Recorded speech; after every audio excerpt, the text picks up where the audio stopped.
Okay. He's on.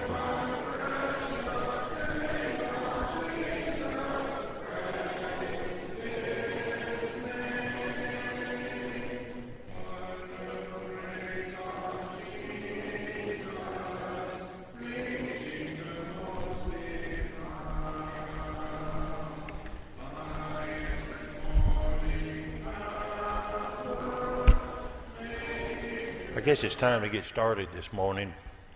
Appreciate everyone being here. Wasn't able to be here last week. Had some bad chest congestion. I'm not exactly sure what it is. I've still got just a little of it, but I'm almost positive it's not contagious, but I won't be shaking hands this morning. But I do appreciate your presence. For those that are tuning in to the broadcast, we appreciate your attendance, and we invite you to come visit with us anytime you have opportunity. I especially want to thank David for filling in last week. Kind of held on to it too long. I kept thinking I'd get better in a day or two, but instead I got worse in a day or two. But I do appreciate David filling in for me. If you will, turn to lesson number 3. Is there anyone that doesn't have a book?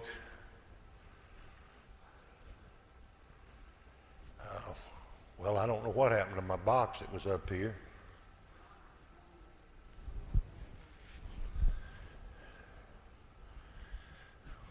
Well,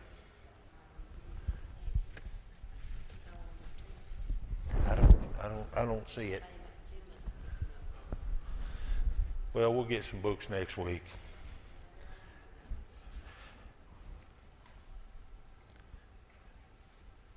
In our lesson today, the most precious commodity, you might think that that's your children, or that's your life, or that's your parents, or a lot of people it might be your money, your possessions you have. But today we're going to try to show how time is a gift from God, and it's very precious. I mentioned one time before I said the prayer up here about remembering when I was younger. My mother always watched Days of Our Lives, and I can remember that hourglass sitting there with sand running through it. And that really is the way our life is. Seconds are ticking and minutes are ticking. But we're going to try to show how precious it is, and that we should use it wisely. And on the subject of stewardship, it most certainly is something that we need to make sure that we watch guard how we use our time. Everybody's been given the same amount. It's not like some people get more than others. We can always question why some people die young and some people live to a ripe old age. At the end of this lesson, there's a short study on the average lifespan of 70 years. In about 2 months, I'll be at my life's average, so I don't know if that means I need to go ahead and make plans or what, but I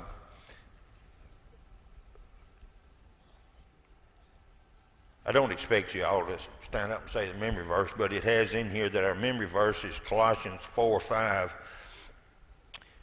Walk in wisdom toward them that are without, redeeming the time.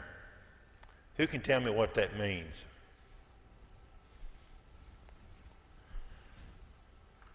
I think it's just being mindful of how much time we have and using it wisely, especially in service of God. That's right. And as our servants of God, it is our specific duty to spread the word to other people. And it takes our time to do that, and we need to make sure that we make allowances for that and not miss opportunities to do that. We are blessed materially and physically, and are also given our time, and it needs to be used to God's glory. In everything we do, it needs to be to God's glory. Our lesson today is broken down into 4 parts. Roman numeral 1 is time is the most precious commodity in the world. I would venture to say that the richest person in the world, the top 20 richest people in the world, if they knew with all certainty that their time was in just a few minutes, would give everything that they own to have more time. But it doesn't work that way, does it? We need to recognize that we have the time and the opportunity, and we need to cash that time that we have in, and instead of like taking money and putting it in a bank, which some of us have money and some of us don't, but if we put money in a bank, we expect it to grow. And God gives us everyone the same amount of time, and He expects us to use that time for growth.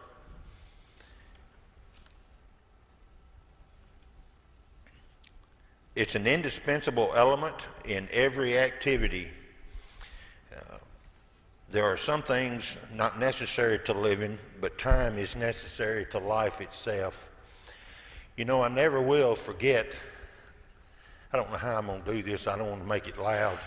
I remember a preacher one time, when he got down to his invitation at the close of his lesson, he started saying, I want you to remember one thing, and of course the mic was on the table, and I guess you can hear that, I won't do it up here, but he was going, everybody's heart is beating, and he said, and it goes second by second. And he said, and at the end of time, your time, you're going to maybe get sick. And the doctor's going to tell your family that you're just not going to make it. And then he stopped. And he said, and your time is over with.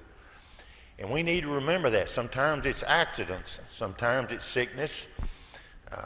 But we're never really prepared for our life to end. And I don't want to be overly pessimistic, but we need to keep focused on the exact reason why God give us time. And we're all going to have our life come to an end. And it's what we do between point A at birth and point B at death. It's what we accomplish here as to what we're going to be judged by. We can't get along without time.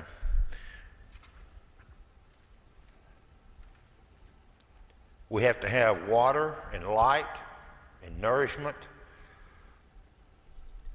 We couldn't live without the sun because it keeps us warm, it keeps our crops growing. But we also couldn't live without the time that God's given us.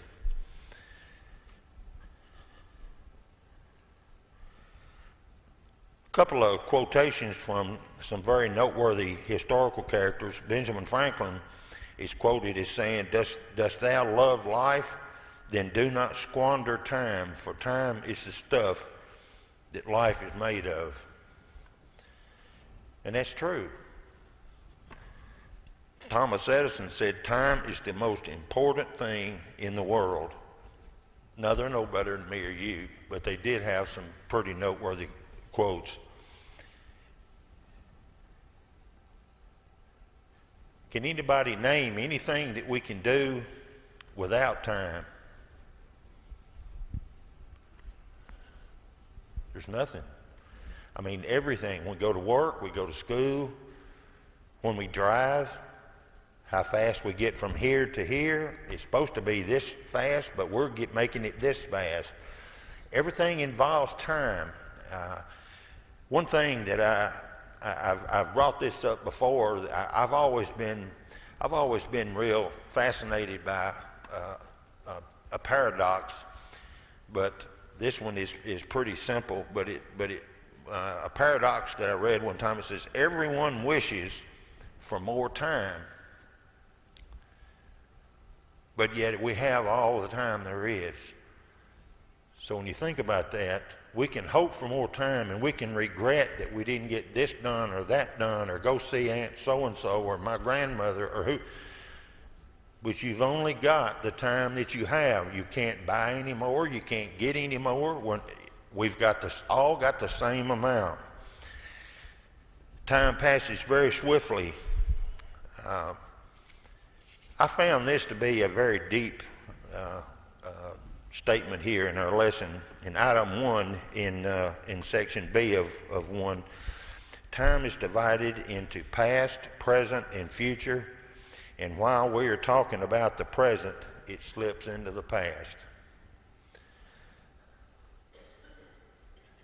I can remember one time I read something, I don't know if it was a kid's song or a preacher preached it or something, but it was talking about our hands, how we should be grateful for our hands, because with our hands is what we do everything with. And when we take our time and we execute things that's going to be good for other people and good for ourselves sometimes, we look at our hands and look at all the things our hands have done. They've picked up stuff, heavy stuff. I've picked up too many heavy things, and I'm finding out now that I've got 2 trigger fingers right here that I got to get done. My thumb's starting to kill me, so I got to go have that done. Sooner or later, I'm not going to have any more fingers left. I've just about got them all done. But we can't advance anything that we want to do by wishing for more time. Some of the quotes that we have here in Scripture is in Job chapter 7, verse 6. It said, "My days are swifter than a weaver's shuttle." I don't know what that is, but I bet it's pretty fast. I've never weaved anything. Oh, is that what you do? Well, and also in Job 14, on number 3, Job 14, verses 1 through 2, it says, "Man that is married to a woman is full of trouble." No, wait a minute, I read that wrong. Man that is born of a woman is a few days and full of trouble.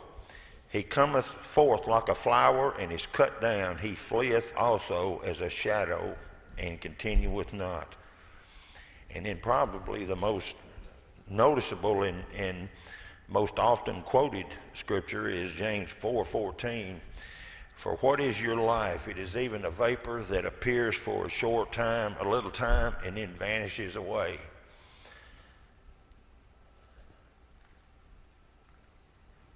I started to bring a couple of 3 matches this morning, but I figured we might get our insurance rates increased if I struck them. But I was going to, you know how matches, they start out, and then when you blow them out, a lot of smoke comes out for just a brief period of time.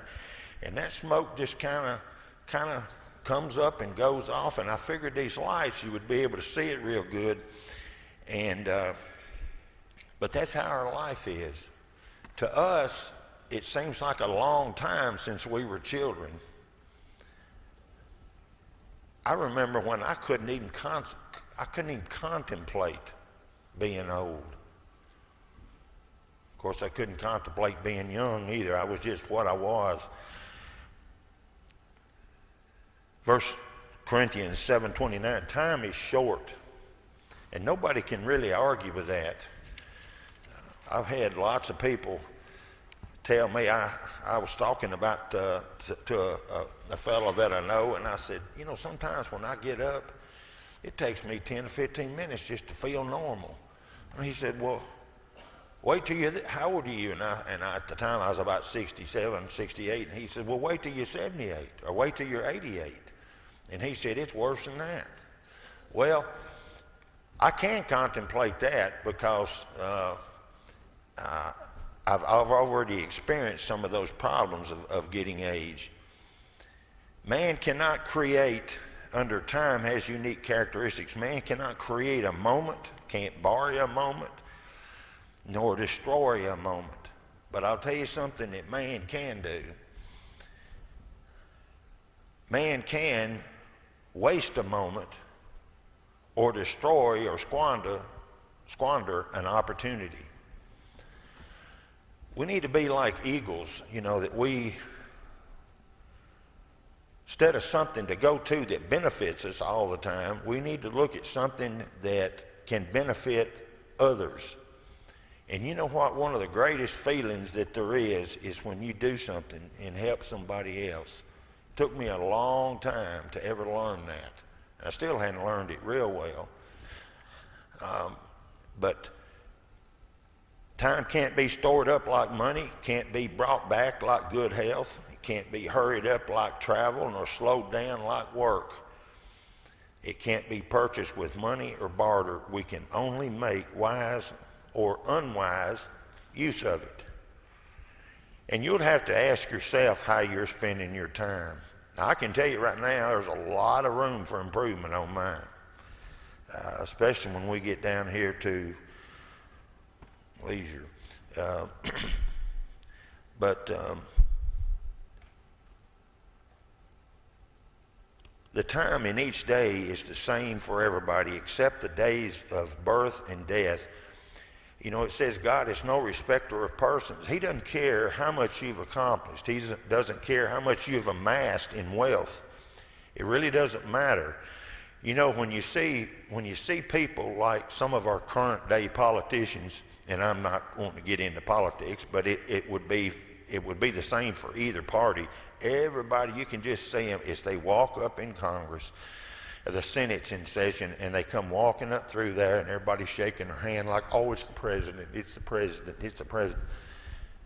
I guess after a while that becomes sort of addictive, and they get up there, and before they ever start their speech, people stand up and all this. Well, that doesn't mean that when their time is over that God's going to go, who's next? The President of the United States. Oh, we'll bring him in right away. Not going to work that way. He's going to get thrown in with the rest of us on the day of judgment.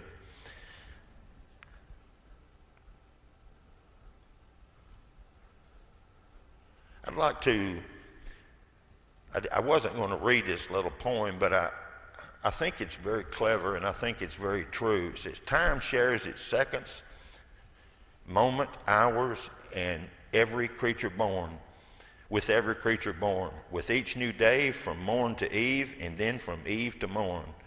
Each one is given equal share to make his choice of use, if he would from it profit gain or mar it with abuse.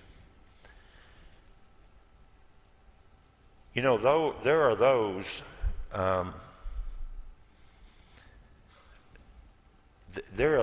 that have made their way into prisons and stuff, and we had just recently started involving ourselves with some of the prison ministry correspondence course that Sister Karen takes care of all the logistics and the letters and providing us the things to send back and all that. And I'll tell you something that it almost, when I thought about it, it almost brought me to tears. What is the number one thing that we need, that we could accomplish most with our time for the Lord's glory? What's the one thing that we could do the most? Huh? Teach others, which is what we're trying to do with these people. And the elders have saw forth to restart the prison ministry down here at Warren County, and I know a couple of people down there, and I'm hoping that that's going to be a success. But the reason I brought up about this prison ministry, one of them that is, I can always tell when it's their first class, because Karen puts an MH on the envelope. That means Maple Hill. That's a church down in Lebanon or Hartsville or somewhere, and they do the prison ministry down there at Hartsville, at the state prison down there. And when I look at the accomplishments of myself and the accomplishments of each of us and our numeric growth, or whatever, how you want to look at it, this person, his name was Derek Vachito. And that's all I'm going to tell you is his name. I don't know what he did to get to prison. But this letter right here says, Church of Christ, thank you for sending these lessons. Looking forward to seeing all the lessons and receiving the Bible, which we do after they complete a certain series of lessons. I'm writing also to be able to refer others in notes that I personally know that would like to receive your Bible study. I have their name and IDs, prisoner IDs he's talking about. I hope I'm able to refer these men. Here are their names. There's 21 names on.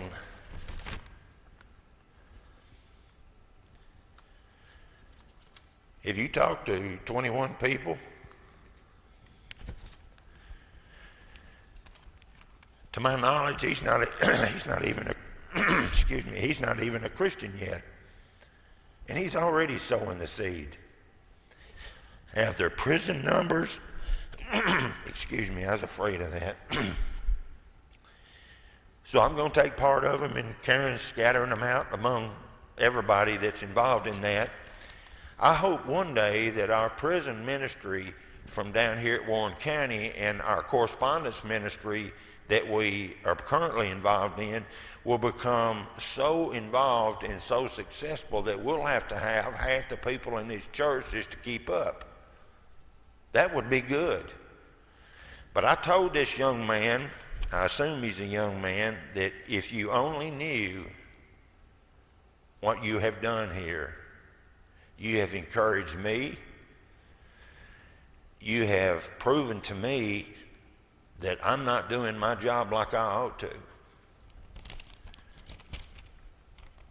But he must have a good heart to want to have this many of his friends know he's thinking somewhere. See, the seed's been planted somewhere, and it's probably planted by the Maple Hill congregation. And he's been thinking on that. And he thought, well, I need to take these lessons. And you know, my friends ought to take these lessons. They weren't here at the meeting, but they ought to take these lessons. And to my knowledge, Karen has sent lessons 1 and 2 of the first series to every one of them. You have, haven't you? That's what I thought. So we need to remember these young men, and I have had somebody that was very close to me that was in prison, had gotten a 14-year prison sentence for felony possession of drugs for resale with possession of a firearm. And I would go and visit this young man. I don't mind telling you, it was my oldest son. That's where this come from. It didn't used to be great, but every other week, and sometimes every 2 weeks, every single week, I would drive from here to the other side of Waverly to go and visit him. And I would always have to stop and get food in a certain way. You can't come in there with a pack of hamburger meat and pat them out. Got to be pre-patted. Everything has to be sealed. He ended up only serving 4.5 years. Most of you have never met him, but he now got out of jail, and he now owns his own barber shop and got 5 people working in 5 different chairs, and it is a busy place. And he makes a lot of money. And I'm glad that he's found something that he can do, but my point is when I went down to those prisons over that period of time,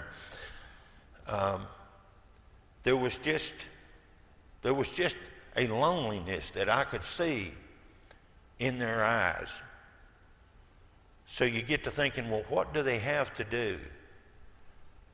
Well, they have to get up and they go eat, and then they go back to their cell and they do whatever they do, read a book, and then they go eat lunch, and then they go back to their cell.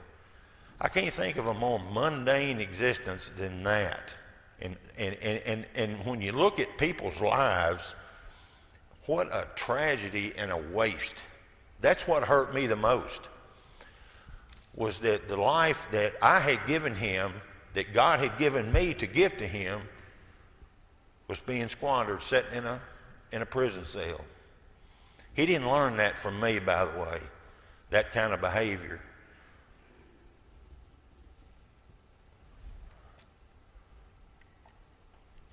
But he just lost his way. I moved to Pennsylvania, and I had to. I didn't have a job anymore. I had lost my nursery to First National Bank in Nashville, that messed up their self with the federal government, and they had to recall a bunch of loans just to come up with enough money to get them out of hock, and I was one of them. And so I had to move to Pennsylvania to run a nursery up there. And I've always believed it was during that time that he kind of went over here off the path, and I regret that. I'm not taking the blame for it, but I regret it. He knew better. He had been to church. He knew better. But my whole point is, these people that are in prisons that we're appealing to, they have nothing but time. And they daily listen to it tick away. But by the same token, there are people that are not in jail or in prison, but their life is a wreck. Got to keep a keen eye out sometimes to notice things, changes in people's attitude and their life. Some people hurt so bad inside, they just need somebody. It doesn't cost nothing to reach out and tell them you love them. Or, we need to be telling each other regularly that we love each other. And we need to be just a bunch of good people that have the same purpose. And that's to seek our own each and our own salvation together. In Genesis chapter 8, verse 22, it says, "Time will last while the earth remaineth." It's hard for me to imagine there being no time. I'll be honest with you. I just can't wrap around that. I almost can, but not quite. Regardless of the number of years a person lives, God is the giver of all of those years and all of those minutes. In Acts 17, "In him we live and move and have our being."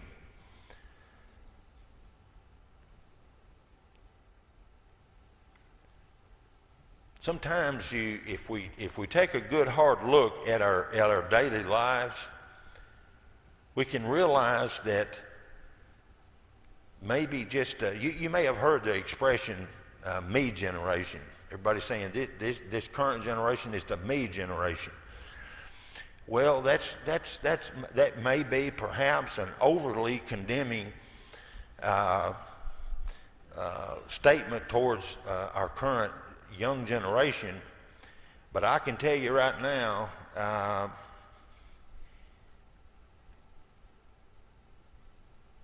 there's a lot of people that think about nothing but themselves. That's not a new thing. It just seems to be a little more outwardly abundant than what we're used to seeing. We can't be humble and be a me-only person.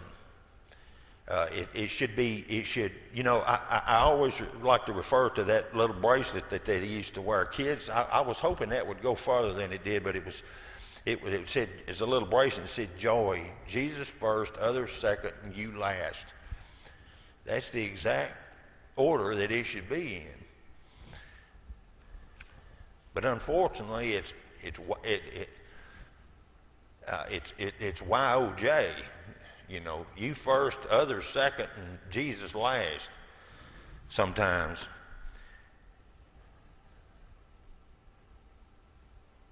We have no complaint, therefore, when he says, "For any of us there shall be no more."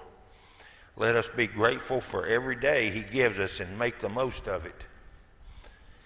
He has promised no day on earth beyond this day. What would you want to know when your end is coming? I don't know that I would, because you know what? I'd worry myself to death. I'd look at my watch constantly. Well, that's another day closer. I don't think I'd want to know. David wanted to know. I forget where that is in here, but it's in here somewhere.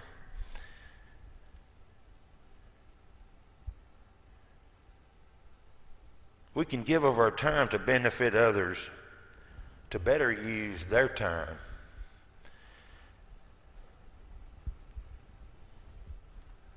Is there really 21 people in this prison that this man knows that would like to receive gospel lessons, Bible lessons? Well, apparently so. Well, you know what? Even if they're just gunning for a new Bible, a free Bible, you know what? They still got to take the course. And there's still going to be seed planted. Some of it just may take. So that's the way we have to look at it. We have to just look at it. We can't moan and groan and cry about seed that we plant, that we target and we plant, and it doesn't produce anything. That doesn't mean you're bad people. That doesn't mean that we're complete failures. It just means we're doing what God says. Move on, plant some more seed. Let's make sure that when we use our time, excuse me, let's make sure that when we use our time, as we use our time, that we don't look for a place to throw a seed. Just remember that fertilizer spreader. Just go down through there. You know, I used to do some really, really large commercial seeding projects when I had a landscape company in Nashville. I actually had gotten so big that I didn't ever get to do anything except submit bids, and that wasn't any fun. You know, I was missing out on all the tractor driving and all the seed sprouts and stuff and all I could do was go to bid openings and that kind of stuff. And that's how I ended up in the nursery business, because that way I could be around plants every day. But as we would go through there, we had this great big cedar that went on the back of a 3-point hitch, and it must have held 2 or 3 50-pound bags of fescue seed. I can remember when you could buy a 50-pound bag of fescue seed for $18.50. Now you can't buy it for probably $150. I don't know what it cost. But we would go down through there, and invariably, as much as you try not to, the wind would change and it would blow some of that fescue and bluegrass seed over and be on the parking lot. And I don't know how many times I've noticed that the rain would come, and most pavement jobs are angled down to the curb so that the water will drain down the grade, and it gets down there and it clutter up a little bit of straw, and it wouldn't be 3 or 4 days you'd look down there and there'd be a big pile of grass coming up on asphalt. But it's not going to last very long, is it? Well, that's the way our teaching other people and sowing the seed is. Sometimes it's going to root deep. Sometimes it's not going to root deep.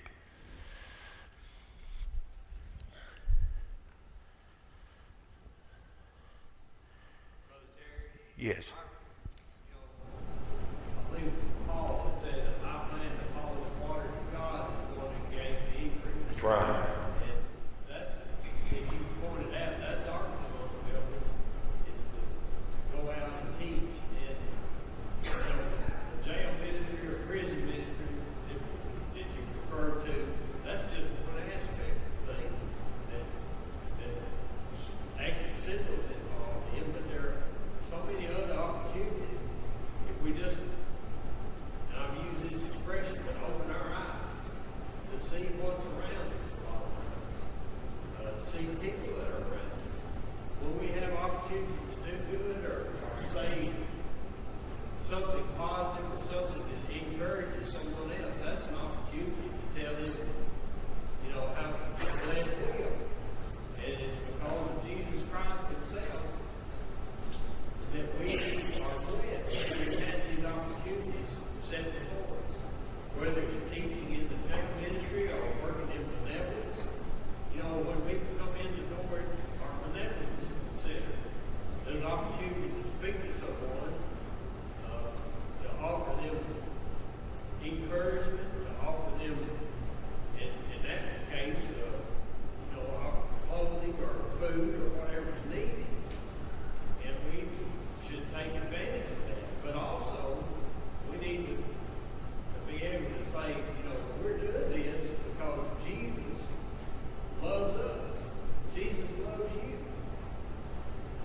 There's opportunity to insert the name of Jesus Christ into our conversation. To let them know that, we're doing this because we believe what the Bible tells us or teaches us. And it's an opportunity to help someone else, to encourage them, to invite them to church. Let me ask you something, Steve. Didn't Nestor Stewart go to church here? Let me tell you a little funny thing about Nestor Stewart. You remember Valley Fertilizer down here when it was in that old building? You'd walk in there and you'd wonder if the floors are going to fall in. Well, I was in there buying a bunch of stuff, and we had gotten an arrangement with them when I worked at Botanico for them to deliver, unless it was a small amount. And there was this man standing there, and I never will forget this, and this has nothing to do with the lesson, but since you know Nestor, I honestly and truly thought I was seeing the reincarnation of,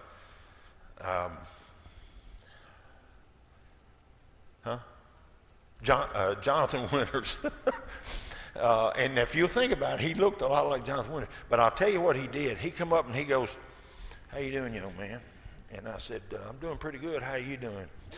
He put his hand on my shoulder and he said, "Can I ask you something? Do you go to church anywhere?" I mean, he was pouring it on thick and doing it in a nice way. Never will forget that. And after he left, somebody told me who it was, and I had, of course, been to Stewart Pharmacy quite a few times.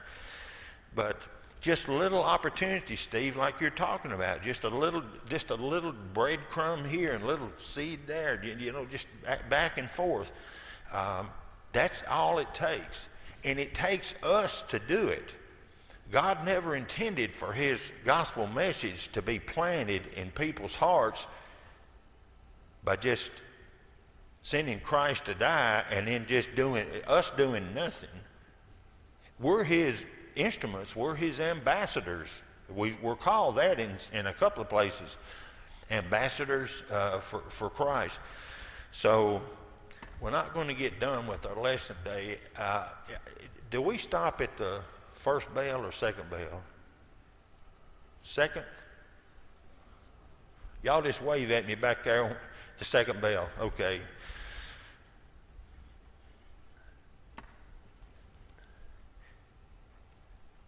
In section D there, it gives opportunity to reap what we sow. Be not deceived, God is not mocked, for whatsoever a man soweth, that shall he also reap. Well, what if you don't sow anything? You don't reap anything. And what would the reaping be? Huh? That's right. I mean, can you imagine, and I'm oversimplifying this, but can you imagine the day of judgment and they take your book and they go, "Well, you just didn't really do anything, did you? I see here you spent all your time on you and things you wanted to do. But what about those that were lost that I told you to go and see?" We're going to have to give an account for that, whether we want to accept it or not. And that's all of us. And that's in Galatians 6:7. There must be a time to pass for preparing the soil. So if you look at Brother Nestor again, he started turning that ground over just a little bit, plowing that ground just a little bit. It wasn't no sense in planting the seed yet. He put his hand on my shoulder and he said, "Hi, young man." I remember him patting me and he said, "Young man, how you doing?" So he's just slowly but surely. That's how you do it. You just befriend people. You do good things for them. You help them if they're in need. We give of our time, and it's the stewardship of our time is what's the most important in relation to how it affects God's plans. It gives us an opportunity for a man to prepare himself in section 2 to be an elder. You know, I know a lot of churches, a lot of these churches around here that have their preacher, I guess you'd call it, is pastor. I don't know if they know it or not, but a pastor is just another name for an elder. And you can't be 25, 26 years old and be an elder. I don't care how smart you are. You don't have life's experiences. You got a whole lot of stuff that you got to learn. You got to have gone through loss. You got to go through child problems, grandchildren problems. You got to go through all these things so that you can better teach people and lead and shepherd people in what to do. And you can't do that at 24, 25 years old right out of college. But you can wear the name pastor, and it's a big deal to a lot of people. But it's just an elder is all it is. And that's a man has to grow into that. That's the second bell. Well, so much for going to the doctor and having my ears cleaned out. That didn't help any. Well, I tell you what we'll do.